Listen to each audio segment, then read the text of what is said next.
connaissons tels qu'ils sont en Dieu, dans leur être commun à la substance et au mode. Spinoza insiste sur ce point en citant un texte de saint Paul dont il fait presque un manifeste de l'univocité. Les choses divines cachées depuis les fondements du monde sont aperçues par l'entendement dans les créatures de Dieu.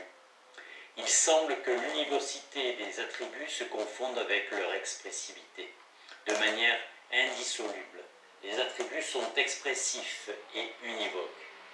Les attributs ne servent pas à nier, pas plus qu'on ne les nie de l'essence. Pas davantage on ne les affirme de Dieu par analogie. Une affirmation par analogie ne vaut pas mieux qu'une négation par éminence. Il y a encore de l'éminence dans le premier cas, déjà de l'analogie dans le second. Il est vrai, dit Spinoza, qu'un attribut est nié d'un autre, mais en quel sens?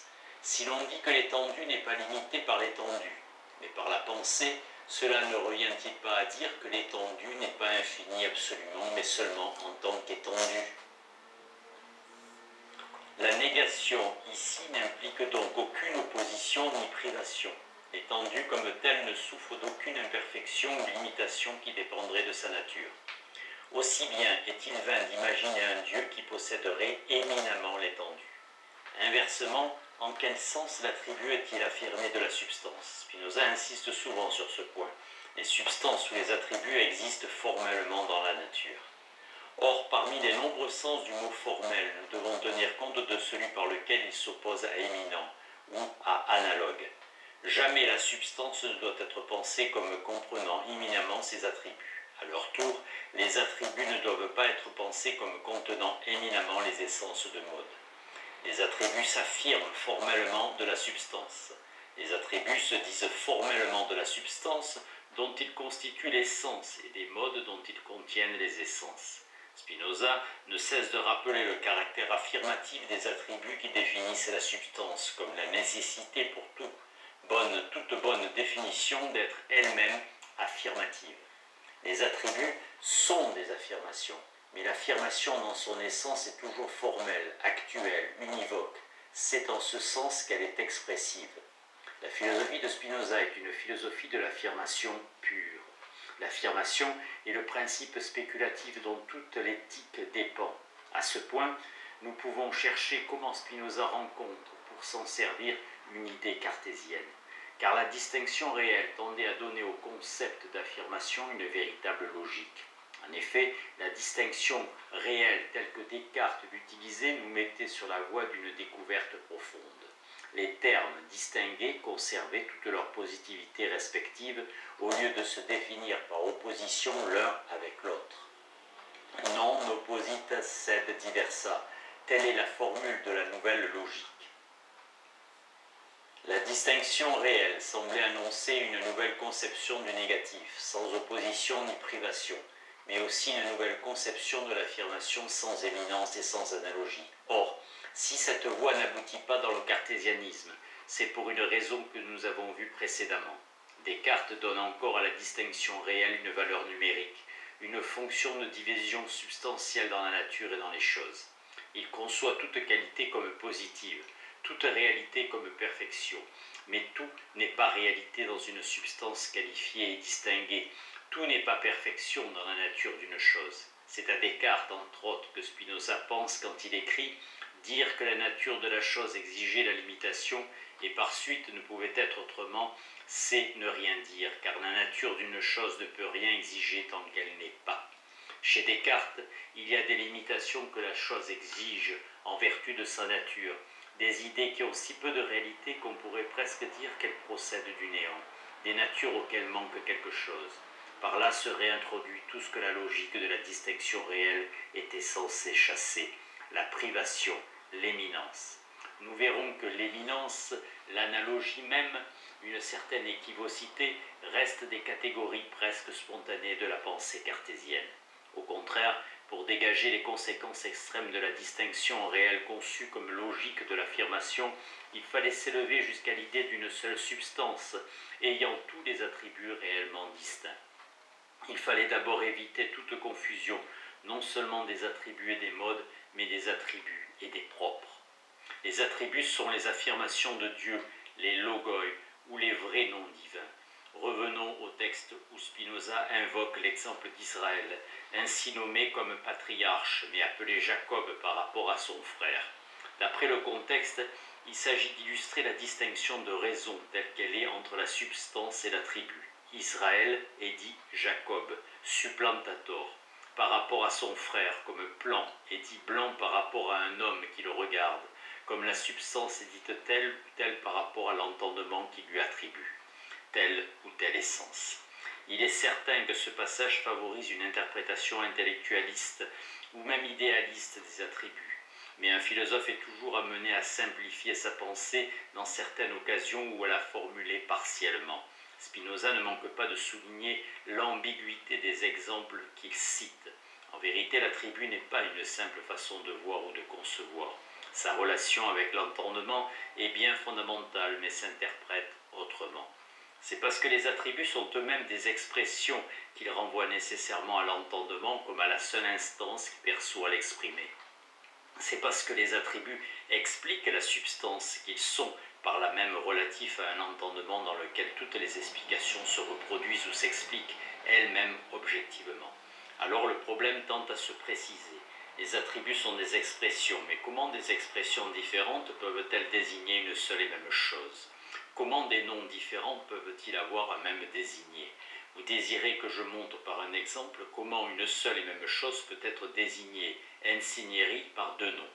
Le rôle de l'entendement est celui qui lui revient dans une logique de l'expression. Cette logique est le résultat d'une longue tradition stoïcienne et médiévale. On distingue dans une expression, par exemple une proposition, ce qu'elle exprime et ce qu'elle désigne. L'exprimer est comme le sens qui n'existe pas hors de l'expression. Il renvoie donc à un entendement qui le saisit objectivement, c'est-à-dire idéalement.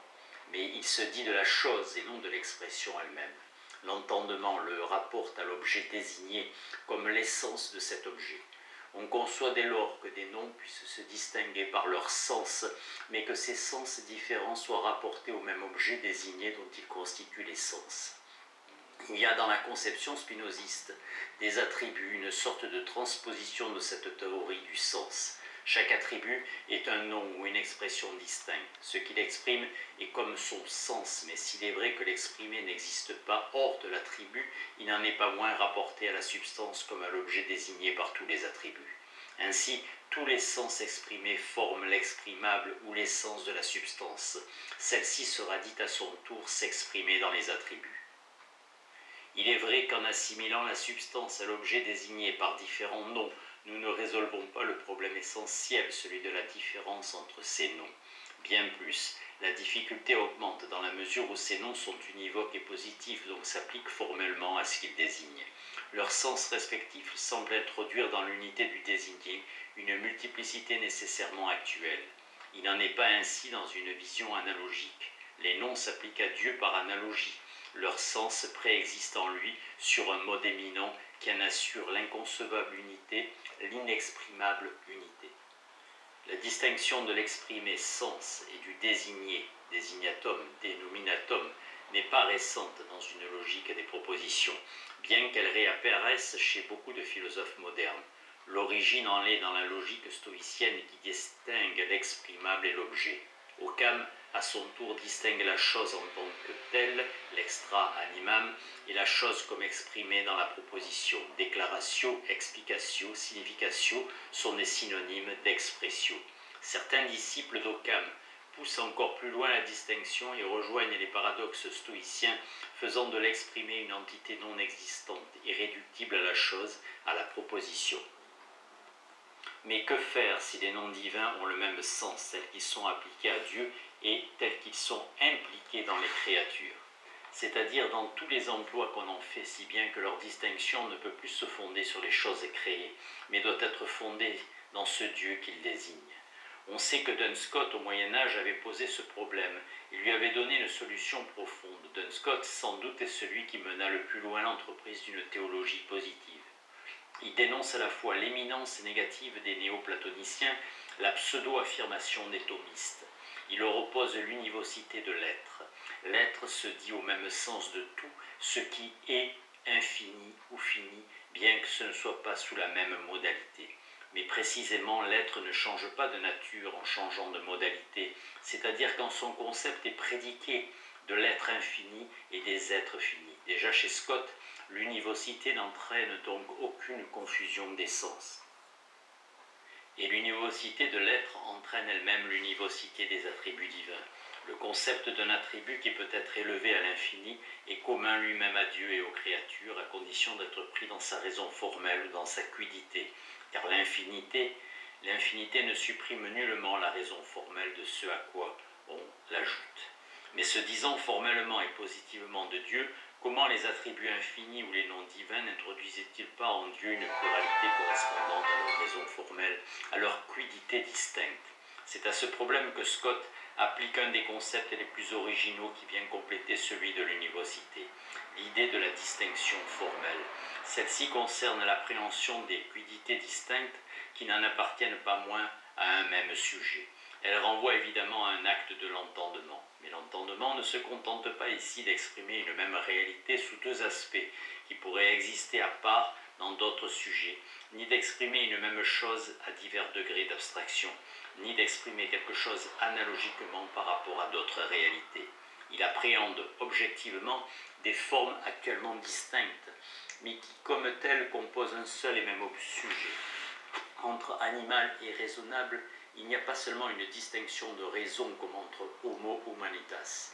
Il faut que la chose elle-même soit déjà structurée selon la diversité pensable du genre de l'espèce. La distinction formelle est bien une distinction réelle, parce qu'elle exprime les différentes couches des réalités qui forment ou constituent un être. En ce sens, elle est dite formalis a parte rei, ou actualis ex natura rei. Mais elle est un minimum de distinction réelle, parce que les deux quiddités réellement distinctes se coordonnent et composent un être unique. Réel et pourtant non numérique, tel est le statut de la distinction formelle.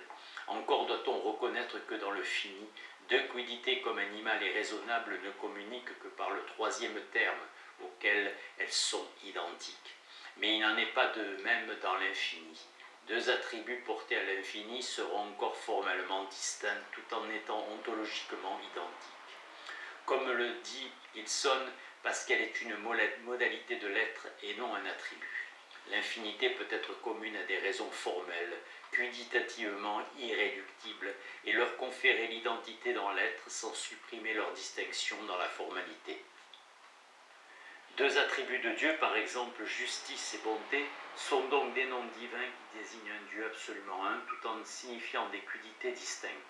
Il y a là comme deux ordres, l'ordre de la raison formelle et l'ordre de l'être, la pluralité de l'un se conciliant parfaitement avec la simplicité de l'autre. C'est ce statut qui trouve en Suarez un adversaire déclaré. Celui-ci ne voit pas comment la distinction formelle ne se réduirait pas soit à une distinction de raison, soit à une distinction modale. Elle en dit trop ou pas assez. Trop pour une distinction de raison, mais pas assez pour une distinction réelle. Descartes, à l'occasion, a la même attitude. Nous retrouvons toujours chez Descartes la même répugnance à concevoir une distinction réelle entre choses qui ne seraient pas dans des sujets différents, c'est-à-dire qui ne s'accompagneraient pas d'une division dans l'être ou d'une distinction numérique. Or, il n'en est pas de même chez Spinoza. Dans sa conception d'une distinction réelle non numérique, on n'aura pas de peine à retrouver la distinction formelle de Scott. Bien plus, la distinction formelle cesse avec Spinoza d'être un minimum de distinction réelle. Elle devient toute la distinction réelle, donnant à celle-ci un statut exclusif.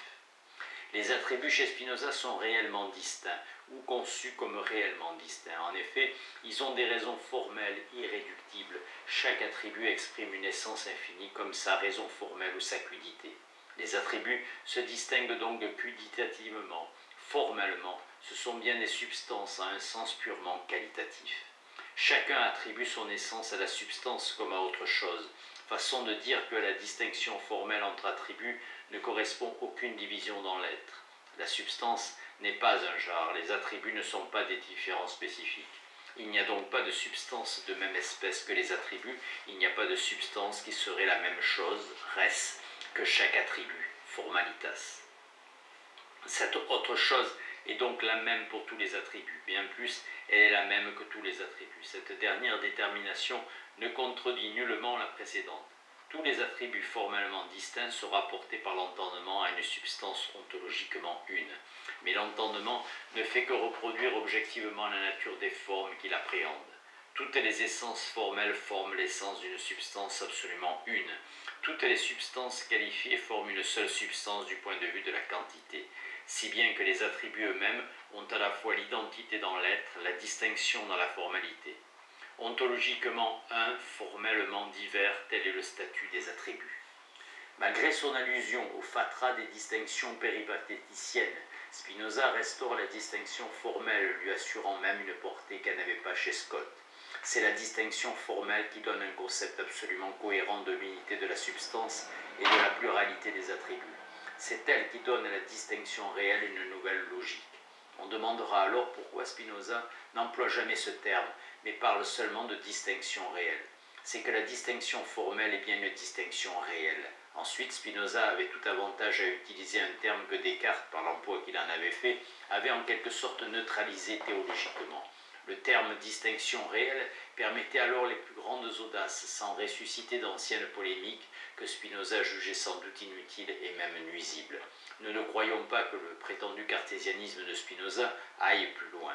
Toute sa théorie des distinctions est profondément anti-cartésienne. À proposer l'image d'un Spinoza scotiste et non cartésien, nous risquons de tomber dans certaines exagérations. En fait, nous voulons dire que les théories scotistes furent certainement connues de Spinoza et qu'elles participèrent avec d'autres thèmes à la formation de son panthéisme. Il n'y a vraiment pas lieu de se demander si Spinoza a lu Duns Scott. Il est peu vraisemblable qu'il l'ait lu. Mais nous savons, ne serait-ce que par l'inventaire de ce qui est resté de sa bibliothèque, le goût de Spinoza pour les traités de métaphysique et de logique du type Questione disputate.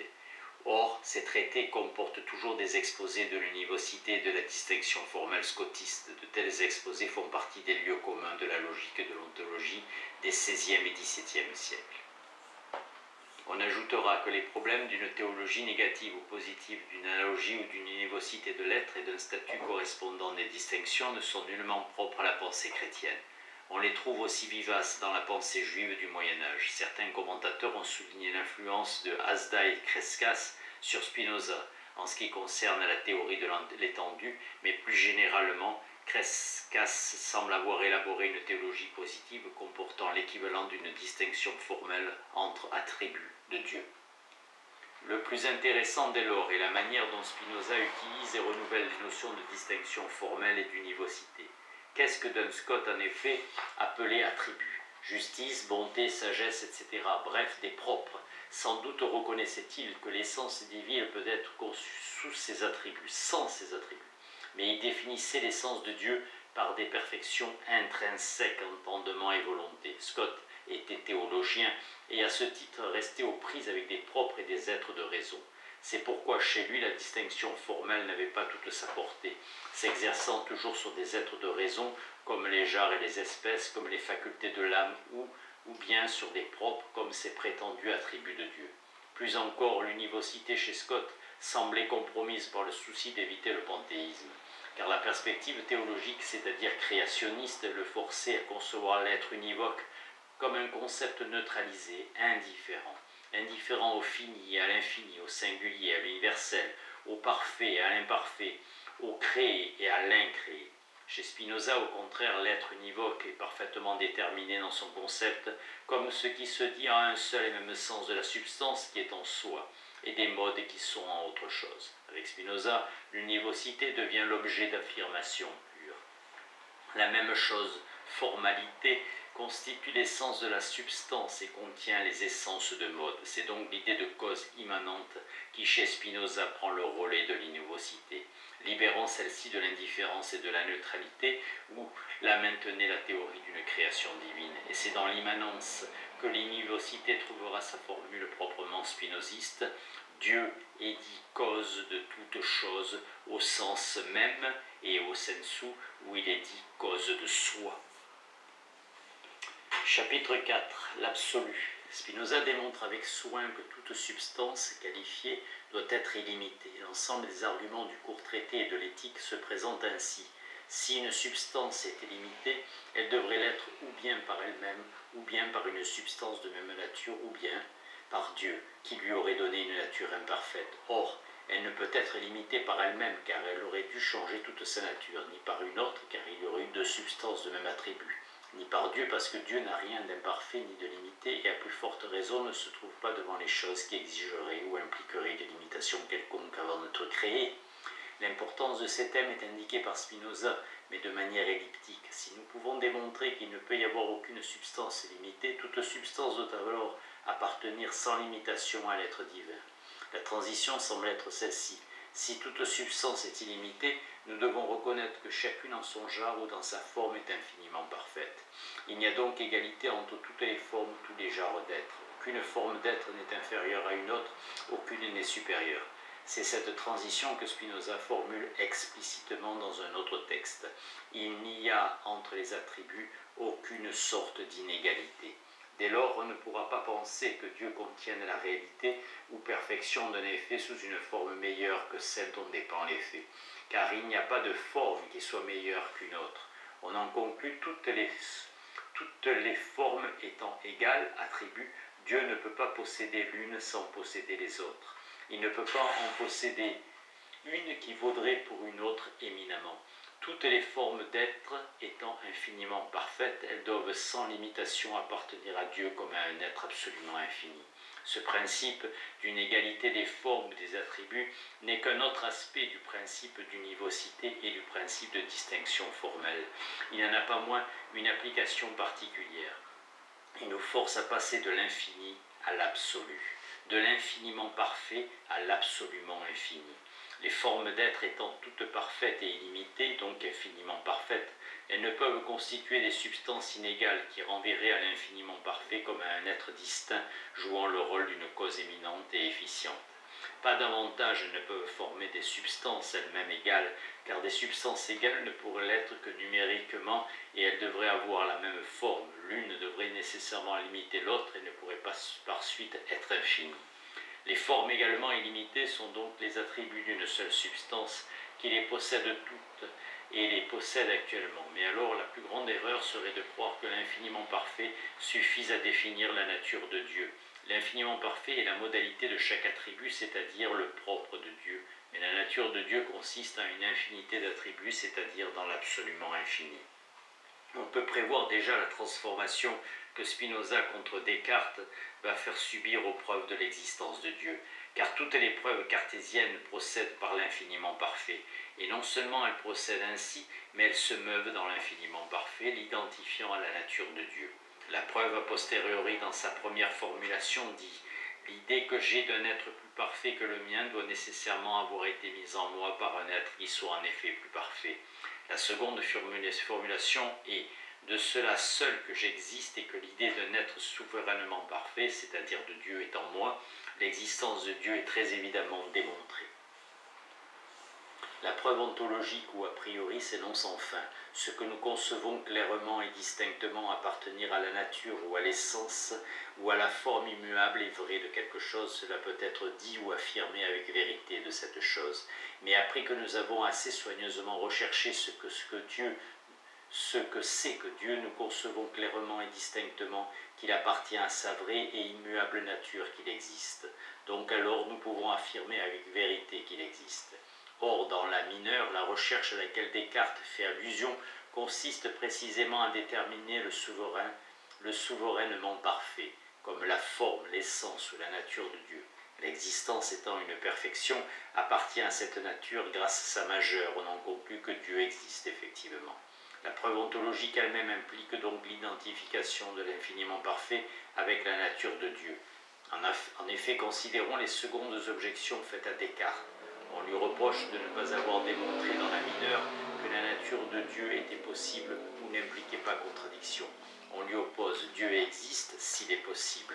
Leibniz reprendra l'objection dans des textes célèbres. Descartes répond « La difficulté qu'on prétend dénoncer dans la mineure est déjà résolue dans la majeure, car la majeure ne signifie pas ce que nous concevons clairement et distinctement appartenir à la nature d'une chose, peut être dit avec vérité appartenir à la nature de cette chose.